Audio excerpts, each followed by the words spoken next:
Buenas noches, mi nombre es Rito Leandro Tibaduiza González, estudiante de licenciatura en Filosofía en la UNAD, y en el marco, en el contexto de este curso de Filosofía Moderna, como cierre final de los temas vistos en este semestre, en este curso, presento a ustedes este corto video en el cual hacemos un repaso de los temas importantes de la filosofía moderna.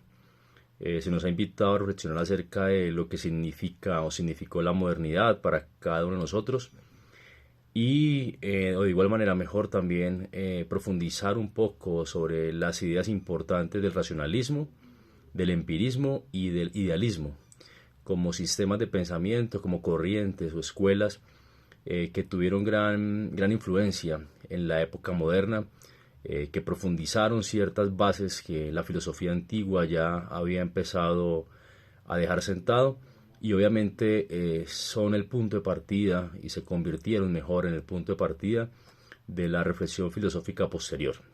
Bien, en el tema de la primera pregunta de reflexión acerca de qué es la modernidad, cuáles son sus características y causas, es importante empezar mencionando pues que la modernidad significa en el pensamiento y en la historia de la filosofía toda una nueva irrupción de cara a la manera de abordar la reflexión filosófica. Veníamos de una edad media, una filosofía medieval, en el que el centro del pensamiento era Dios, ¿sí? Un pensamiento muy teocéntrico en el marco de Dios y de la religión y de las creencias.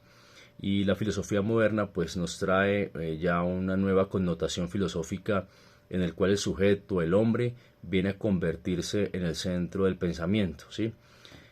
Si bien en lo que uno puede leer de los diferentes autores no hay un esfuerzo grande pues por marcar esta diferencia, es claro que esa diferencia es notable en la manera en cómo se abordan los problemas filosóficos y sobre todo más en la manera como se abordan en las nuevas reflexiones que se van a dar en esta época de la filosofía, ya teniendo el hombre como centro del pensamiento y de la reflexión, pues va a ser el punto de partida para que haya una reflexión más profunda acerca del conocimiento, de cómo conoce el hombre, de la moral, del mismo Dios, de costumbres, temas de política, por ejemplo, también van a tener un avance importante en esa filosofía o en esa época moderna, mejor, ¿sí?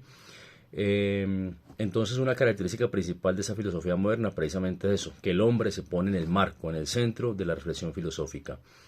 Y en segundo lugar, pues también hay una separación de esa manera de hacer filosofía, porque la filosofía medieval pues tuvo una característica en la cual la creencia en Dios iba marcada por un dogmatismo. Entonces la búsqueda de la verdad prácticamente quedaba reducida exclusivamente a hablar de Dios. Ya cuando entramos en la época moderna, hay unos intentos mucho más grandes por hablar acerca de la verdad. Y no nos quedamos simplemente con una verdad ya o fundada, sino con esa necesidad de experimentar, de escudriñar y de encontrar la auténtica verdad, que básicamente podríamos decir que fue uno de los propósitos de los representantes, de los filósofos representantes de esa época moderna. Muy bien. Como segunda pregunta, como segunda parte de esta reflexión, pues es reflexionar acerca de lo que significa el racionalismo, ¿sí? Entonces, pues de manera muy clara y muy sencilla, podemos decir que el racionalismo pues es esa corriente o teoría que fundamenta en la razón como fuente de conocimiento y que a partir de ella, perdón, se derivan y se construyen pues los diversos postulados que ayudan a la comprensión del hombre y del universo, ¿sí? El racionalismo, pues ya lo he manifestado, el centro o en el fundamento de todo está la razón, ¿sí? Pensadores como Descartes, como Leibniz, van a hacer gran esfuerzo en centrar el tema de la razón como esa fuente de conocimiento, como esa fuente de saber y sobre todo la razón también como el elemento primordial que nos va a ayudar a alcanzar la verdad, ¿sí? En esta época o en esta etapa mejor, o en esta escuela de racionalismo, la figura de Descartes es muy importante y es protuberante en el sentido que Descartes con su metodología del método, si lo podemos llamar de esa manera, pues pone de relieve la duda, ¿no? Como esa parte fundamental y sistemática de la filosofía que nos va a permitir alcanzar a llegar a encontrar la verdad, ¿sí? Y al sentenciar este método, ¿sí?, de la duda metódica como el camino, como la herramienta para encontrar la verdad, pues esto marca ya una irrupción de cara a cómo se estaba haciendo filosofía en la época medieval, por ejemplo, ¿sí? Ya no hay una verdad dada, una verdad sentenciada, sino que tenemos que empezar a dudar de todo, ¿cierto? Para que así podamos empezar, partiendo de esa duda, a determinar qué es verdad, qué es la verdad, o qué cosas que vemos en nuestro entorno efectivamente son verdad. Entonces el racionalismo va a sentar en la razón, esa parte como búsqueda, como método mejor para alcanzar la verdad, ¿sí? En contraposición a ese tema, o a esta corriente filosófica, pues viene también el empirismo, ¿sí?, donde John Locke y David Hume pues son los principales exponentes y representantes, y básicamente significa una reducción. ¿Por qué? Pues la razón o el racionalismo, el conocimiento viene dado pues por las ideas, por la razón, ¿cierto?, como base primordial.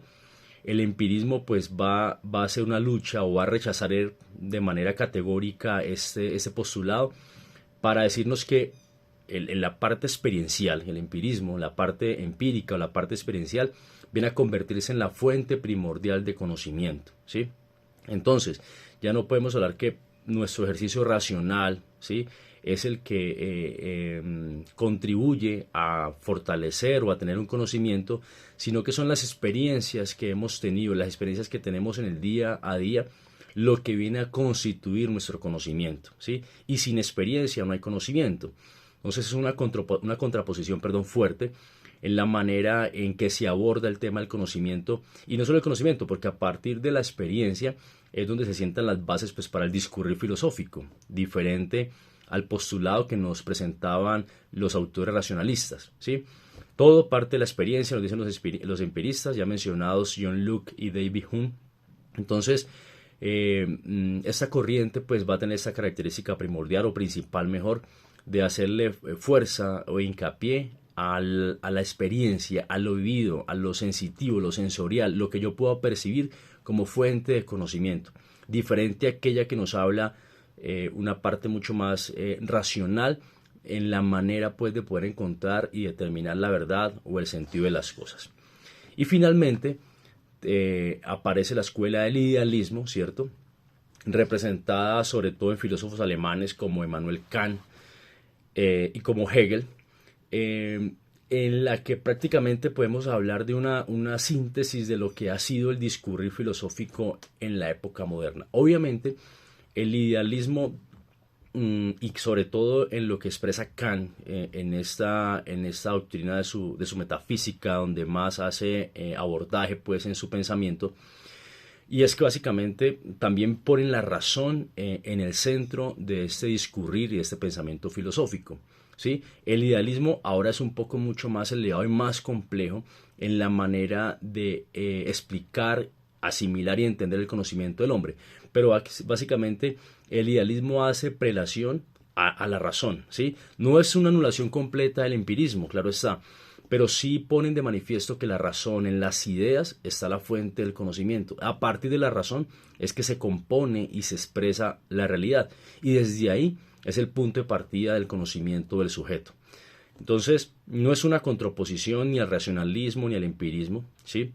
Es una nueva manera de exaltar la razón y de mirarla como una fuente de conocimiento, como la fuente primordial de conocimiento del hombre, y donde emana pues la idea del sujeto. Básicamente entonces esta es la reflexión que presento en estas preguntas dadas.